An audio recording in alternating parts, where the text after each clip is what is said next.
3, 2, 1. মির্জা ফখরুল ইসলাম আলমগীর বিএনপির মহাসচিব। বাবা মির্জা রুহুল আমিন চোখা মিয়া একজন আত্মস্বীকৃত দালাল আইনে সাজাপ্রাপ্ত বাংলাদেশ বিরোধী একজন ব্যক্তি ছিলেন। আজ আমার টপিক পিস কমিটির নেতা এবং স্বাধীনতার পর ভারতে পালিয়ে যে আশ্রয় নেওয়া রাজাকার মির্জা রুহুল আমিন চোখা মিয়াকে নিয়ে নয়, কারণ তার ব্যাপারে আমি আলোচনাই করতে চাই না। তার বিষয়ে আমার কোনো আগ্রহই নেই, কারণ তিনি দারুণ একটি পোল্টিবাজ লোক ছিলেন। ৭১-এর মহান স্বাধীনতা যুদ্ধে তিনি পাকিস্তানের পক্ষ নেন। ৭১-এর পরে দেশে স্থিতিশীলতা ফিরে আসলে আবার তিনি দেশে ফিরে আসেন এবং দালাল আইনে গ্রেপ্তার হয়ে সাজা নিয়ে তিনি জেলে যায়।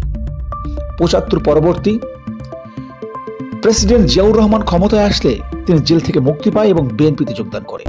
এরপর মেজর শহীদ প্রেসিডেন্ট জিয়াউর রহমান হত্যা হলে এরশাদ ক্ষমতায় আসে এবং তিনি বিএনপি ছেড়ে জাতীয় পার্টিতে বীর দর্পে হাসি মুখে এন্ট্রি নেয় এই মির্জা রুহুল আমিন চোখা মিয়া।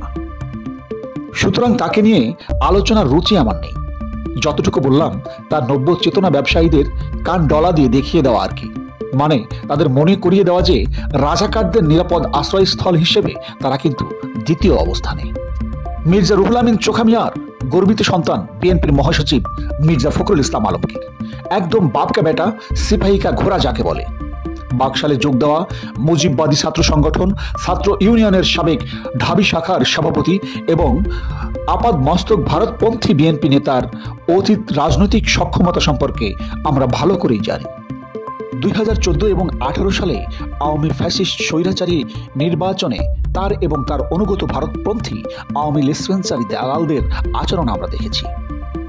১৮ নির্বাচনেতে অনেক বিএনপির অনেক ডাকসাইটের নেতাদেরকে বলতে শুনেছি গাল মে কুচ কালা হয়।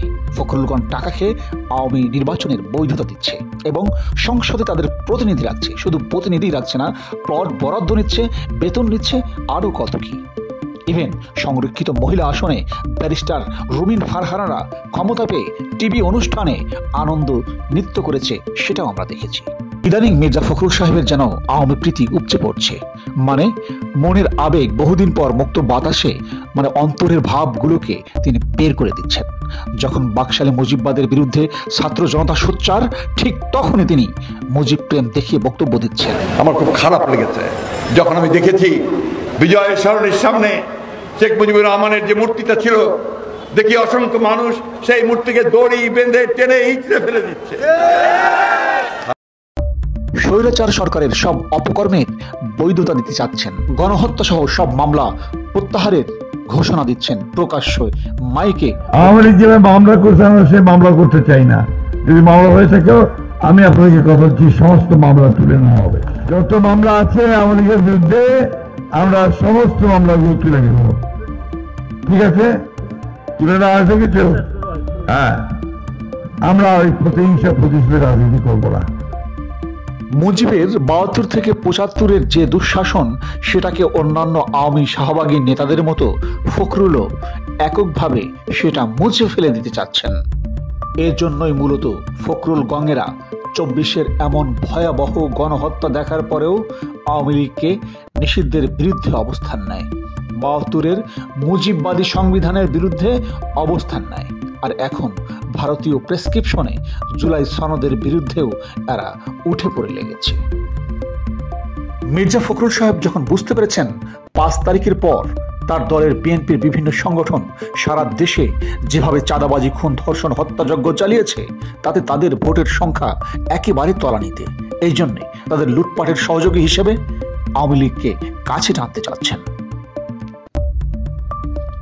আওয়ামী সান্ডা পান্ডাদের তিনি প্রকাশ্যে বলছেন সব মামলা প্রত্যাহার করা হবে, সব মামলা তুলে নেওয়া হবে, শান্তিতে থাকতে দেওয়া হবে, বিনিময়ে বিএনপিকে ভোট দিতে হবে।